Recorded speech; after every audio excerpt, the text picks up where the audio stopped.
Hello everyone, welcome to Dynamic Study. This is your previous year question series for electronic science students and कुछ previous videos हैं जिनमें हमने जुलाई 2018 के जो questions हैं वो कवर किए थे. तो उसके आगे से जो क्वेश्चन है वो आज हम कवर करेंगे. सो ये आपकी जो क्लास 17 है जो आज हम कवर करेंगे. सो आपका फर्स्ट क्वेश्चन है the frequency eight which the transfer function that is mod of h omega of the following RC network is half will be. सो यहाँ पे हमसे पूछा गया है हमें एक RC नेटवर्क गिवन है एंड हमें इसका RC नेटवर्क का mode of h omega that is transfer function का मैग्नीट्यूड जो है वो हमें गिवन है that is half. Okay, and जो उसकी फ्रिक्वेंसी है दैट इज़ ओमेगा जो होगी that is is equal to 2πf होता है. तो यहाँ से हमसे f जो है फ्रिक्वेंसी जो होगी वो हमसे यहाँ पे पूछी है. Okay, so this is the RC network. हमने यहाँ पे जो सिग्नल लिया vi हो गया and this is the v node. Okay, so हमें पता है कि जो हम ट्रांसफर फंक्शन निकालेंगे देन इसका मैग्नीट्यूड निकालेंगे. सो जो ट्रांसफर फंक्शन होता है उसका फॉर्मूला हमारे पास क्या होता है, Laplace transform of output signal upon में लाप्लास ट्रांसफॉर्म ऑफ इनपुट. सो ये होता है हमारे पास. ओके, सो सी अगर हमें RC नेटवर्क का Laplace transfer function find out करना आता है तो मैं ये मान के चल रही हूँ कि सबको RC नेटवर्क का ट्रांसफर फंक्शन फाइंड आउट करना आता है. तो V node S upon V I S that is transfer function is equal to 1/CS upon में R प्लस 1/CS. यहाँ पे S जो था उसको हमने j ओमेगा ले लिया. ओके, सो यहाँ पे S इज इक्वल टू हम j ओमेगा पुट करेंगे. सो हमारा क्या आ जाएगा, ये इसको मैं इरेज करूँगी तो हमारे पास जो ट्रांसफर फंक्शन आ जाएगा वो क्या हो जाएगा that is 1/j omega C upon में R plus 1/j omega C. Okay, so इसको हम अगर सिंप्लीफाई करेंगे तो हमारे पास ट्रांसफर फंक्शन आ जाएगा 1/1 plus j omega R C. Okay, तो ये जो ट्रांसफर फंक्शन हमारे पास आ जाएगा. यहाँ पे हमें R जो है वो 100 ओम गिवन है एंड जो C है दैट इज़ कैपेसिटर जो है वो हमें 2 माइक्रोफैराड गिवन है. अब ये हमारे पास h ओमेगा आ गया दैट इज़ ट्रांसफर फंक्शन हो गया. तो अगर हम mode of h omega that is magnitude अगर हम इसका फाइंड आउट करेंगे तो हमारे पास क्या आ जाएगा 1/√1 की होल स्क्वायर प्लस जो इमेजनरी पार्ट है उसका whole square that is omega RC का होल स्क्वायर. ओके, ये हो गया हमारे पास mod of h omega and ये जो है इक्वल दे रखा है हमें mod of h omega that is half. तो हम इस इक्वेशन को हाफ के इक्वल पुट कर देंगे. ओके, एंड देन फिर हम उसकी ओमेगा का वैल्यू फाइंड आउट करेंगे. तो हमारे पास क्या आ जाएगी इक्वेशन, हमारे पास इक्वेशन थी हमारे पास 1/√1 का होल स्क्वायर 1 होगा 1 प्लस ओमेगा RC का होल स्क्वायर जो कि इक्वल हमने पुट किया था हाफ के. ओके, सो अगर हम इसका जो अंडर रूट है उसको अगर हम निकालेंगे अंडर रूट को निकालेंगे तो हमारे पास क्या आ जाएगा 1/4 is equal to 1/1 plus omega RC का होल स्क्वायर. क्रॉस मल्टीप्लाई करेंगे तो हमारे पास आ जाएगा ओमेगा RC का whole square is equal to 4 -1 हो जाएगा तो 3 हो जाएगा. ओके, सो ओमेगा RC का वैल्यू हमारे पास क्या आ जाएगी √3. सो सी ओमेगा की वैल्यू हमारे पास क्या आ जाएगी √3/RC एंड ओमेगा हम 2πf से इसको डिनोट करते हैं तो 2πf is equal to √3/RC and ये जो 2π है वो हमारे पास √3 अपॉन में आ जाएगा. सो ये आ जाएगा √3 2πRC अपॉन में 2πRC. ओके, सो ये जो आपकी फ्रीक्वेंसी का फॉर्मूला आ जाएगा एंड RC हमें गिवन है दैट इज़ R हमें 100 ओम गिवन है एंड C हमें 2 माइक्रोफैराड गिवन है. तो हम इसको सॉल्व करेंगे तो we get our frequency that is 1378 hertz. That is fourth option जो होगा वो आपके पास यहाँ पे करेक्ट हो जाएगा. आप इसको सॉल्व कीजिएगा. अगर आपको कोई भी आंसर निकालने में कोई भी डाउट हो रहा है तो आप मुझे कमेंट बॉक्स में कमेंट करके बता सकते हैं. Okay, next question is in a JK flip-flop we have J is equal to Q bar and K is equal to 1 shown in figure. Assuming the flip-flop was initially cleared and clocked for 6 pulses, the sequence of the Q output will be. So हमें एक figure given है जिसमें हमें JK flip-flop given है and J का जो हमें दे रखा है value that is Q bar given है. ओके, एंड K की वैल्यू हमें ऑलवेज 1 गिवन है. ओके, सो सबसे पहले हमें JK की जो ट्रुथ टेबल है वो हमें पता होनी चाहिए. तो सी मैं एक आपको JK की ट्रुथ टेबल में आपको अगर बताती हूँ तो क्या हो जाएगा Qn+1 हमारे पास जो नेक्स्ट स्टेट होगी तो क्लॉक जो होगा ऑलवेज अनेबल होना चाहिए इसमें। ओके, सो सी अगर ये 0 0 होगा तो हमारा जो नेक्स्ट स्टेट है वो प्रीवियस स्टेट के इक्वल होगी, कोई भी चेंज नहीं होगा। अगर 0 1 है तो ये 0 हो जाएगा, 1 0 है तो ये 1 होगा। ओके, एंड ये 1 1 है तो हमारा जो नेक्स्ट स्टेट है वो टॉगल हो जाएगी, दैट इज़ क्यू एन बार, जो कि टॉगल हो जाएगी। तो ये जो इसकी ट्रुथ टेबल है वो आपको याद होनी चाहिए किसी भी हालत में। जितने भी फ्लिप फ्लॉप्स हैं that is S R J के डी और टी, इन सब के ट्रुथ टेबल आपको याद होनी चाहिए। ओके, सो सी हमें जे के फ्लिप फ्लॉप इनिशियली क्लियर बताया तो हमारी क्यू एन स्टेट क्या हो जाएगी, 0 हो जाएगी। ओके, सो सी अब हम इसको 6th क्लॉक पल्स तक करेंगे तो हमारे पास क्या जाएगा, क्लॉक हमने यहाँ पे दे दी जे के एंड नेक्स्ट स्टेट हमारे पास यहाँ आ जाएगी। इनिशियली ये क्लियर्ड है तो हम इसको 0 0 ले रहे हैं। Okay, so first clock pulse में क्या होगा हमारे पास, फर्स्ट क्लॉक पल्स में तो हमारे पास इनिशियली क्लियर थी। सेकंड क्लॉक पल्स में हमारे पास क्या होगा, हम क्या करेंगे, जे जो है वो क्यू बार है, दैट इज क्यू एन हमारे पास 0 था तो क्यू एन बार क्या हो जाएगा हमारे पास 1 एंड के हमारे पास ऑलवेज 1 है, तो 1 1 है तो टॉगल हो रही है तो ये 1 हो जाएगा।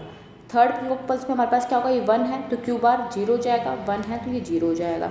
ओके, फोर्थ क्लॉक पल्स पे अगेन 1 1 होगा तो 1, फिफ्थ पे अगेन 0 1 होगा तो 0 एंड सिक्स्थ पे 1 हो जाएगा। इसी तरीके से चलता जाएगा तो हमारा जो आंसर आएगा वो आ जाएगा 0 1 0 1 0 1, दैट इज ऑप्शन 4 जो होगा वो आपके पास यहाँ पे करेक्ट हो जाएगा। Okay, next question is in a circuit shown below the base current I B is. So हमें एक सर्किट गिवन है यहाँ पे। ओके, सो ये सर्किट जो है मैंने किसी साइट से स्क्रीनशॉट लिया है इसका। ओके, सो इस स्क्रीनशॉट से क्या होगा कि मतलब यहाँ पे हमें आई बी जो बेस करंट आई बी है वो फाइंड आउट करनी है एंड हमें यहाँ पे जो वैल्यूज़ गिवन है सो हम इसको कैसे फाइंड आउट करेंगे। तो वी नो दैट जो आई बी करंट है वो हमारी यहाँ पे फ्लो होगी आई बी। ओके, एंड ये जो वोल्टेज हम इसको वी बी सपोज करेंगे and this is the I C current. Okay, and जो ये करंट होगी वो आई बी प्लस आई सी हो जाएगी। ओके, सो हम क्या करेंगे कि जो इसका आउटर लूप है इसमें हम केवीएल जो है वो अप्लाई करेंगे एंड केवीएल अप्लाई करने के बाद हमें आई बी जो करंट है वो हमें हमारी मिल जाएगी। ओके, सो उससे हम कैसे करेंगे मैं आपको हिंट देती हूँ, तो इस क्वेश्चन को आप खुद सॉल्व कीजिएगा एंड जो आंसर है वो मुझे कमेंट बॉक्स में कमेंट करके बताइएगा। तो कैसे होगा, इसकी जो इक्वेशन है इस तरीके से बनेगी, आपकी इक्वेशन बनेगी 12 minus 3k I B plus I C minus 68 plus 120 दोनों सीरीज़ में है तो ये दोनों प्लस हो जाएंगे, दैट इज़ 188 के I B. Okay, so then minus V B E is equal to 0 and then फिर हम इस इक्वेशन को सोल्व करेंगे and we know that I B is equal I C is equal to that is I C. Okay, so हमें पता है कि I C is equal to क्या होगा हमारे पास, beta I B. Okay, so हम इसमें आई सी की वैल्यू में बीटा आई बी पुट कर देंगे एंड देन फिर हम इक्वेशन को सोल्व करेंगे एंड बीटा की वैल्यू हमें 140 गिवन है। ओके, सो हमारी इक्वेशन जो बनेगी मैं आपको यहाँ पे एक बार लिख के बता देती हूँ। तो हमारी इक्वेशन बनेगी 12 minus 3k I B plus I C, that is I C is equal to beta I B minus 188 I B minus V B E is equal to 0।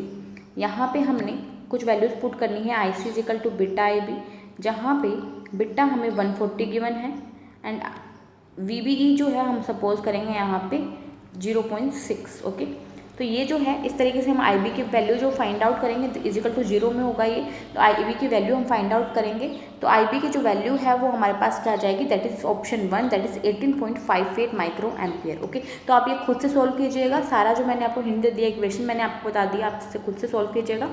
Okay, so next question is the unity follower circuit is. So हमें 4 options given है यहाँ पे, exam में आपको 4 options given थे and हमें बताना था कि यूनिटी फॉलोअर सर्किट इसमें से कौन सा है। तो यूनिटी फॉलोअर सर्किट में हमको पता है कि जो वोल्टेज गेन होता है उसका वो हमारे पास 1 होता है। अगर हम इन चारों ऑप्शन में देखेंगे तो हमें एक ही ऑप्शन से दिख रहा है जिसका वोल्टेज गेन 1 हो सकता है, that is option 1। Okay, so option 1 जो होगा वो इसका करेक्ट आंसर होगा। ओके, सो सी जो यूनिटी फॉलोवर है आपके उसको हम वोल्टेज फॉलोवर भी बोल सकते हैं, यूनिटी गेन एम्पलीफायर भी बोल सकते हैं, एक बफर एम्पलीफायर भी बोल सकते हैं, या फिर हम उसको आइसोलेशन एम्पलीफायर भी बोल सकते हैं। तो इनमें से किसी भी नेम से आपके एग्जाम में ये क्वेश्चन वापस से रिपीट हो सकता है इस बार। ओके, सो आप याद रखिएगा इन सारे नेम्स को, ओके। सो यूनिटी फॉलोअर क्या होगा, जिसका वोल्टेज गेन हमेशा 1 होगा, दैट इज ऑप्शन 1 जो होगा वो इसका करेक्ट आंसर हो जाएगा। Next question is in a silicon oxidation model if Hg is the gas phase mass transfer coefficient.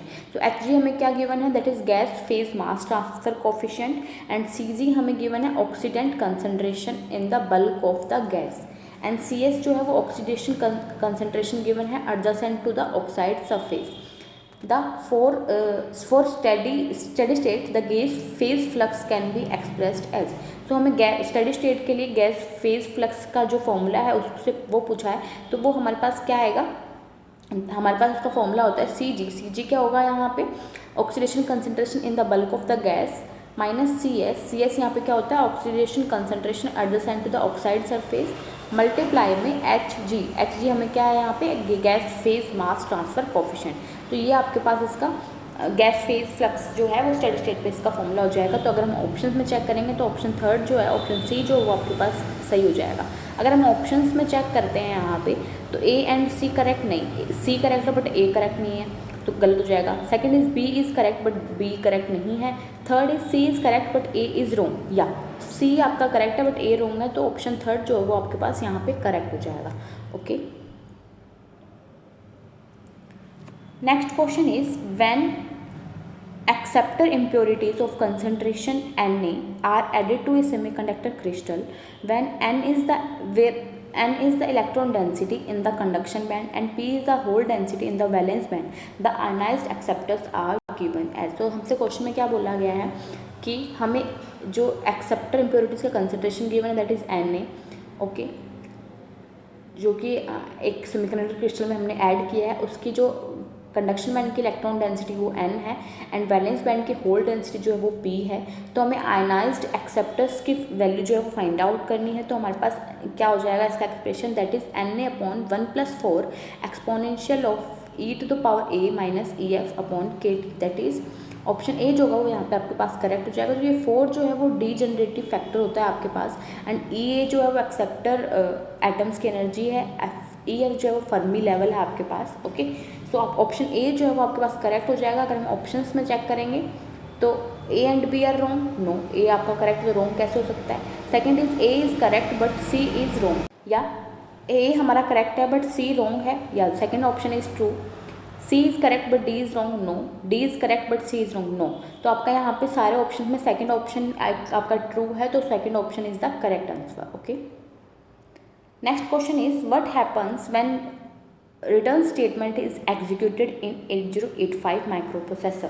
सो अगर हम 8085 माइक्रो प्रोसेसर की बात करें तो यहाँ में हमसे पूछा गया है कि रिटर्न स्टेटमेंट को अगर हम एग्जीक्यूट कर रहे हैं तो यहाँ पे कौन सी स्टेटमेंट ऐसी होगी जो कि ट्रू है। तो first statement is program counter is clear, no, this is wrong.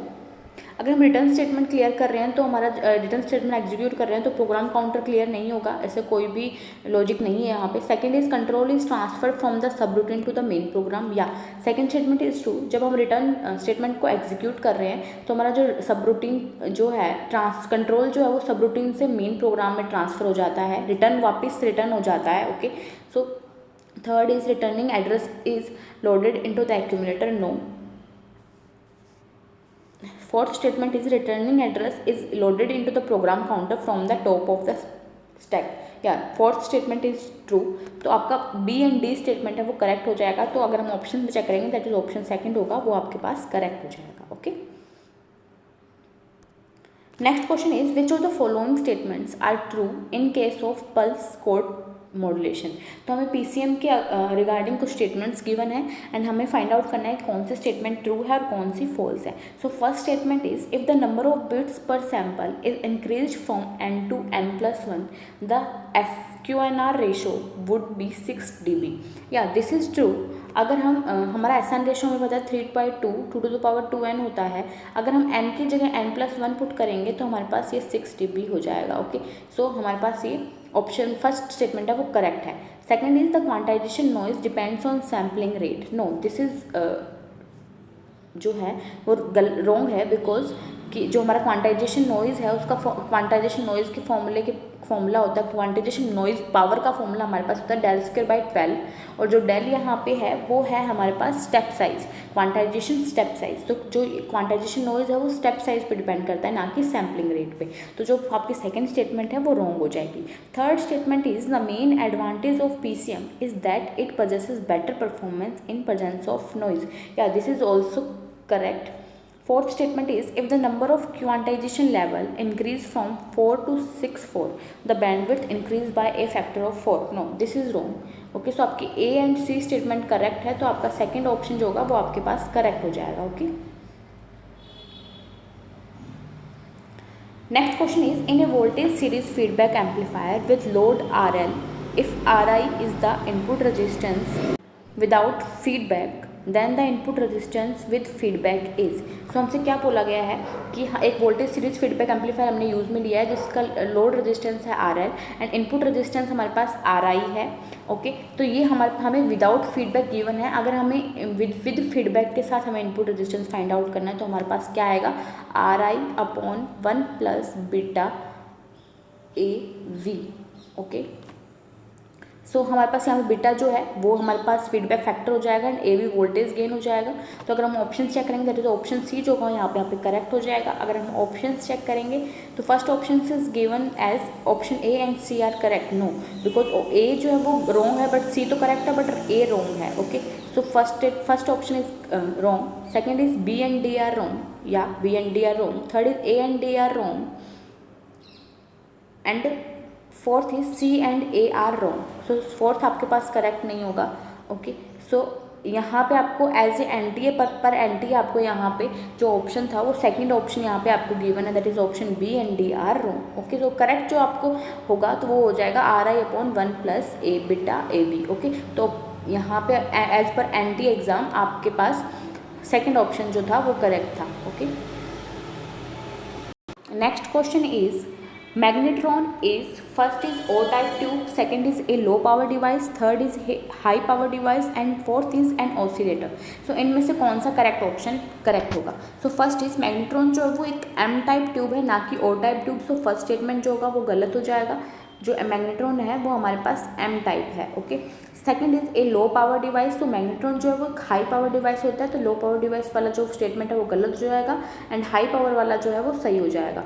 Fourth is an oscillator, या दिस इज ट्रू, जो मैग्नेट्रॉन है वो एक ऑसिलेटर की तरह बिहेव कर रहा है। तो ऑप्शन C एंड D जो है वो करेक्ट है, तो ऑप्शन थर्ड जो होगा वो आपके पास यहाँ पे करेक्ट हो जाएगा। Next question is the capacitor microphone is most widely used for precision measurements because it has. So हमसे क्या पूछा गया है कि कैपेसिटर माइक्रोफोन जो है वो प्रिसाइजन मेजरमेंट्स के लिए बहुत ज़्यादा यूज़ किया जाता है। क्यों किया जाता है? First is good frequency response, या इसका जो फ्रीक्वेंसी रिस्पॉन्स होता है बहुत गुड अच्छा होता है। सेकेंड इज एक्सीलेंट लीनियरिटी, या दिस इज ऑल्सो ट्रू, जो इसकी लीनियरिटी होती है वो एक्सीलेंट होती है एंड के जो डायनामिक प्रेशर रेंज होता है वो लार्ज होता है। तो ये भी आपका ट्रू है। तो तीनों स्टेटमेंट्स आपके यहाँ पे करेक्ट हैं। तो अगर हम ऑप्शन में चेक करेंगे that is fourth option, that is all statements are true. Okay, fourth option is the correct answer. Next is हमें दो लिस्ट गिवन है, लिस्ट 1 से हमें मैच करना है लिस्ट 2 को। तो लिस्ट 1 में हमें हमारे 2 पोर्ट नेटवर्क्स गिवन है। First is open circuit, second is short circuit and third is hybrid parameters and fourth is transmission parameters. तो सी, अगर हम ओपन सर्किट की बात कर रहे हैं तो हम Z पैरामीटर की बात कर रहे हैं, शॉर्ट सर्किट की बात कर रहे हैं तो यहाँ पे हमें Y पैरामीटर्स की बात कर, एंड हाइब्रिड पैरामीटर की बात कर रहे हैं तो हम यहाँ पे H पैरामीटर की बात कर रहे हैं एंड ट्रांसमिशन पैरामीटर की बात कर रहे हैं तो हम यहाँ पे ABCD पैरामीटर की बात कर रहे हैं। तो C 2 पोर्ट नेटवर्क जो है उसका जो मैंने आपको जो क्विज़ करवाई थी, मैंने आपको क्विज़ की जो वीडियोस थी उनमें भी मैंने ब्रीफली उनको एक्सप्लेन किया है। ओके, जो रिवीजन वीडियो है उसमें मैंने अच्छे से इसको एक्सप्लेन किया है और मेरी जो यूनिट है, मैंने यूनिट जो नोट्स दिए हैं इसमें आपको हमारे डिजिटल स्टोर में अवेलेबल हैं जो, तो उनमें भी मैंने इनको बहुत अच्छे से जो है वो मैंने उनको एक्सप्लेन कर रखा है। अगर आपने वो वीडियोस नहीं देखी है, मेरी क्विज़ की वीडियोस या फिर मैंने मेरी रिवीजन जो यूनिट रिवीजन जो वीडियो है आपने नहीं देखी है तो आप प्लीज़ वहाँ जाके देखिए, क्योंकि मैं यहाँ पे इसको एक्सप्लेन नहीं कर रही हूँ, मैं यहाँ पे आपको डायरेक्ट इसका आंसर बता रही हूँ। ओके, सो Z पैरामीटर जो है वो मैच करेगा आपका 4 से, दैट इज़ V1/I1। ओके, सो इसमें क्या होता है V1 V2 जो होते हैं वो डिपेंडेंट होते हैं एंड I1 I2 जो होते हैं वो इंडिपेंडेंट होते हैं। तो मैं आपको एक्सप्लेन नहीं कर रही हूँ, तो आप मुझे आप वहाँ जाके वो देख लीजिएगा। ओके, सो आपका जो फर्स्ट है वो 4 से मैच करेगा, जो short circuit parameter that is why जो है वो आपको 1 से मैच करेगा, see that is hybrid parameter H parameter जो है वो आपका 2 से मैच करेगा, एंड ABCD पैरामीटर आपका 3 से मैच करेगा। तो आपका करेक्ट आंसर यहाँ पे हो जाएगा 4 1 2 3, दैट इज़ ऑप्शन थर्ड जो होगा वो आपके पास यहाँ पे करेक्ट हो जाएगा। Okay, next question is also list 1 से मैच करना है लिस्ट 2 को। सो लिस्ट 1 में हमें मटेरियल्स गिवन है, लिस्ट 2 में हमें बैंड गैप एनर्जीज गिवन है। सो ये जो आपको है वो एक आपका मेमोरियल क्वेश्चन है, आपको याद रखनी है इन सबके जो मटेरियल्स हैं उन सबके बैंड गैप एनर्जीज जो हैं वो आपको याद रखनी है। So first is gallium arsenide. So gallium arsenide की जो बैंड गैप एनर्जी हमारे पास होती है 1.4 electron volt. Gallium aluminium arsenide की हमारे पास होती है 1.4 to 1.55 electron volt. Indium gallium arsenide की हमारे पास होगी 0.96 to 1.24 electron volt, and indium gallium arsenide phosphate की हमारे पास होगी 0.73 टू 1.35 इलेक्ट्रॉन वोल्ट।